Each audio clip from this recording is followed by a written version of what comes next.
A pregnant woman was shoved to the ground by HOA enforcers for simply asking for compassion in the summer heat. Their leader, Lisa, dismissed her pain with cold arrogance, more concerned with yard rules than basic human decency. But Jessica had a card no one expected, a Secret Service badge that instantly changed the game.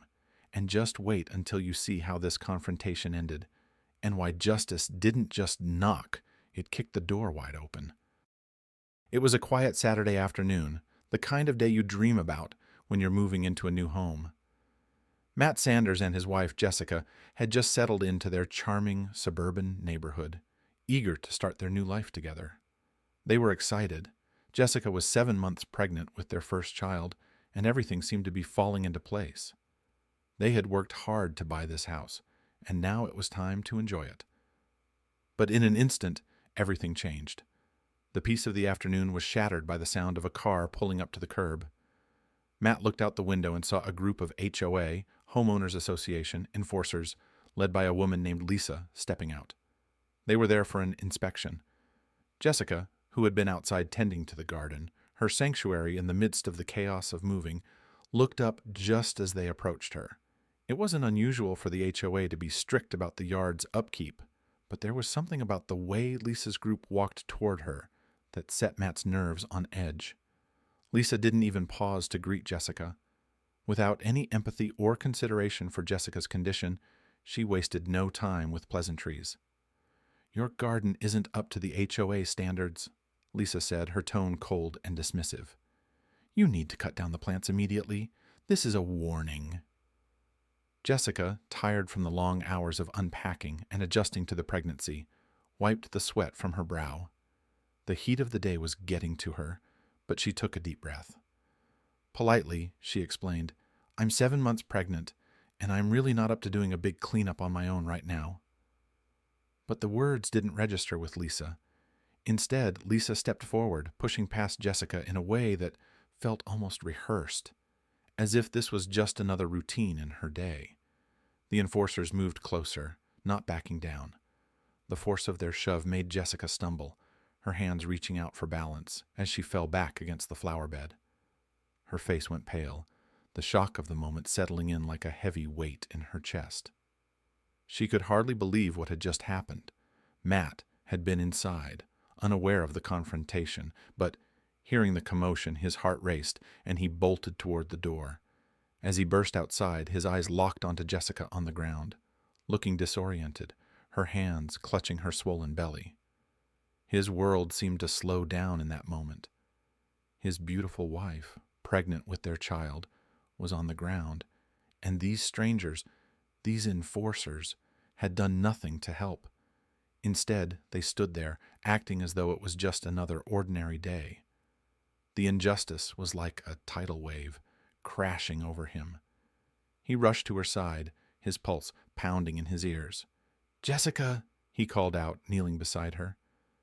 She looked up at him, her face drawn with pain, but she managed a weak smile. "I'm okay, Matt," she whispered, but the trembling in her voice betrayed her words, but Matt couldn't just let it go.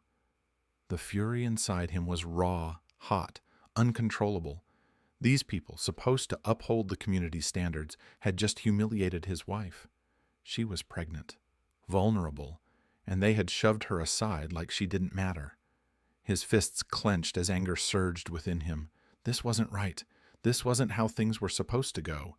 His wife deserved better. His child deserved better. And they would make sure these people never treated them like this again. The fire of anger coursed through his veins, and in that moment, he knew he wasn't just angry. He was ready to fight back. Matt gently helped Jessica to her feet, holding her steady as she clung to his arm, her breath short and uneven. He could feel the tremble in her body, the weight of what had just happened settling in. Her cheeks were pale, and her eyes brimmed with a mix of shock and confusion. She wasn't just shaken, she was hurt. Not physically, not visibly, but something deeper had cracked. He turned slowly to face the HOA enforcers, expecting, hoping for some kind of apology, or at the very least a look of concern, but all he saw was indifference. Lisa, the woman leading the group, stood with her arms crossed, her expression as unmoved as ever. She glanced at Jessica, then back at Matt, and what she said next made his stomach drop. "Your wife was in the way," she said flatly, her voice devoid of emotion. "She's lucky we didn't report her for noncompliance." The words hit like a slap in the face. For a moment, Matt couldn't speak. He was stunned, not just by the lack of remorse, but by the casual cruelty behind her tone. Jessica had been shoved to the ground. She was pregnant.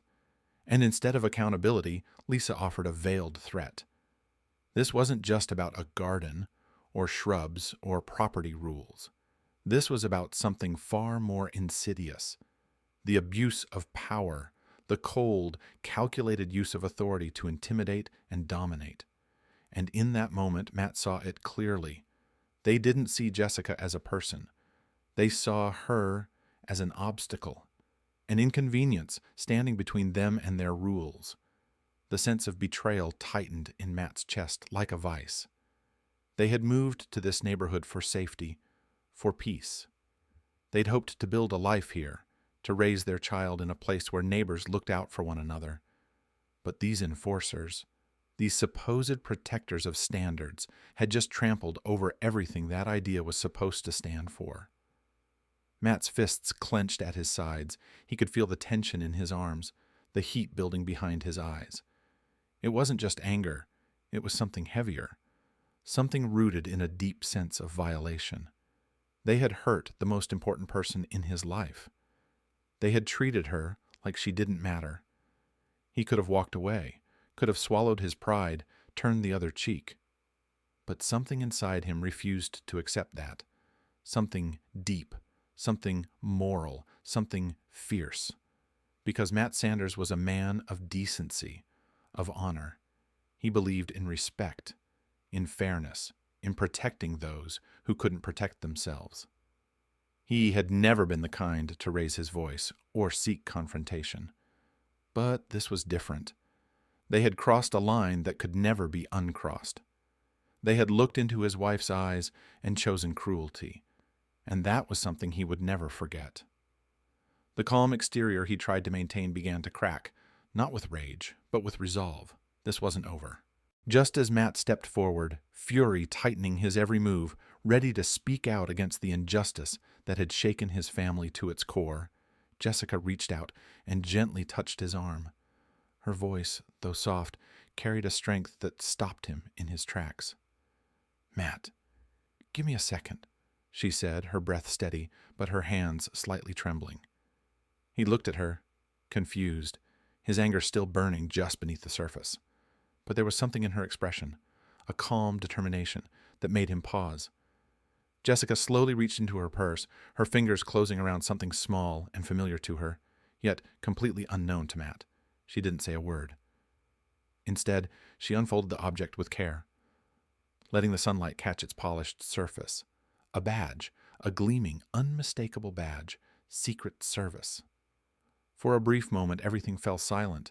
Even the birds, chirping moments earlier in the nearby trees, seemed to have stopped.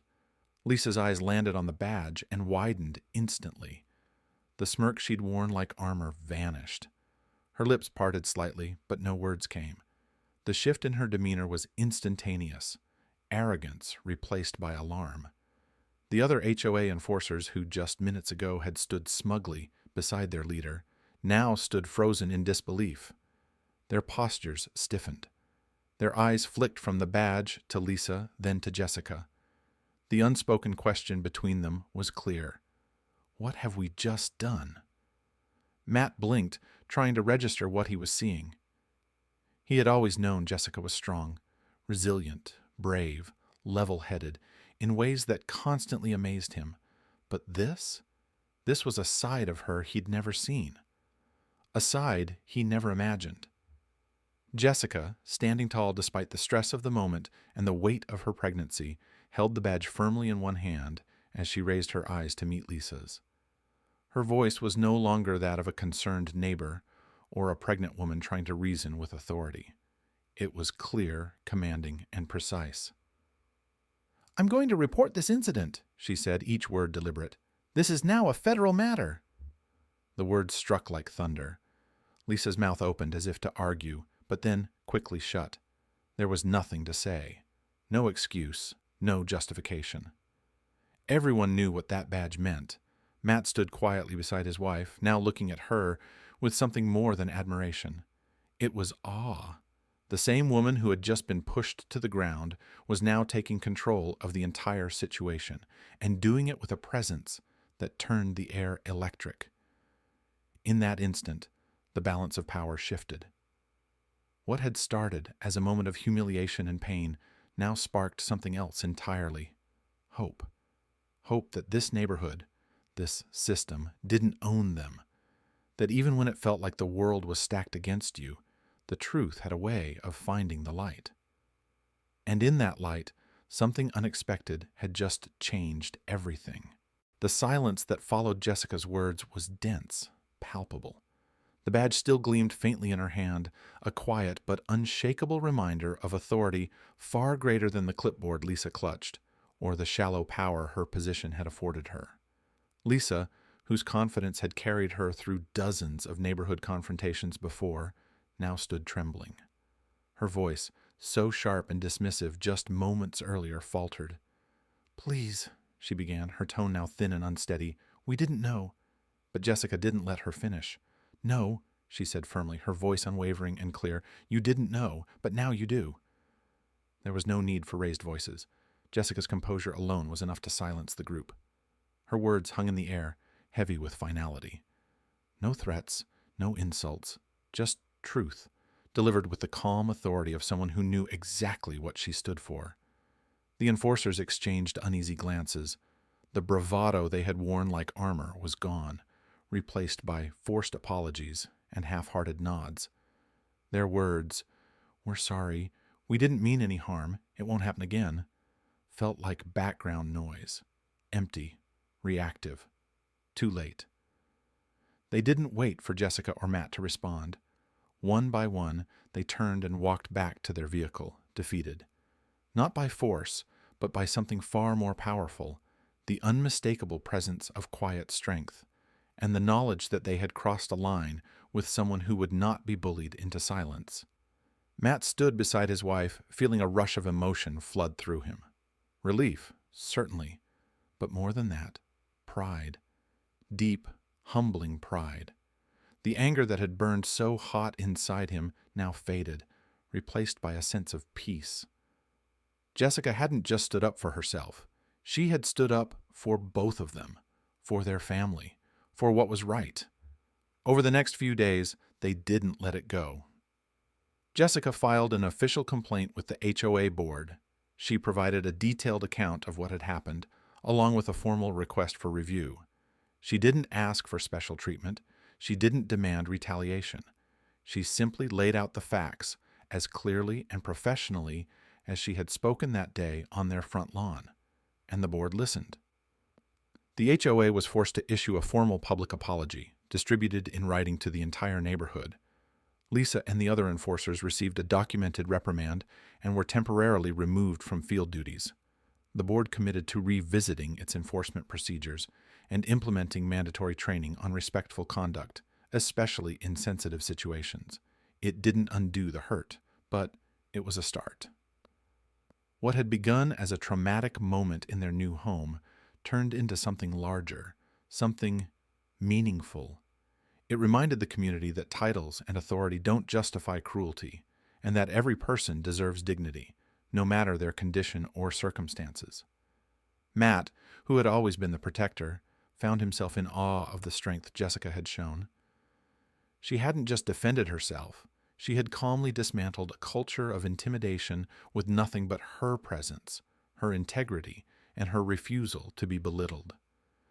In that moment, Matt saw her in a new light, not just as his wife, not just as the mother of their child, but as someone with a quiet power that couldn't be shaken. She had shown him that courage doesn't always come with raised voices or confrontation. It often walks in silently and lets truth do the talking. And in the end, they both learned a valuable truth. Real justice doesn't always roar. Sometimes it speaks in steady tones and unwavering stares. Sometimes it comes from those you least expect. And when it does, it changes everything.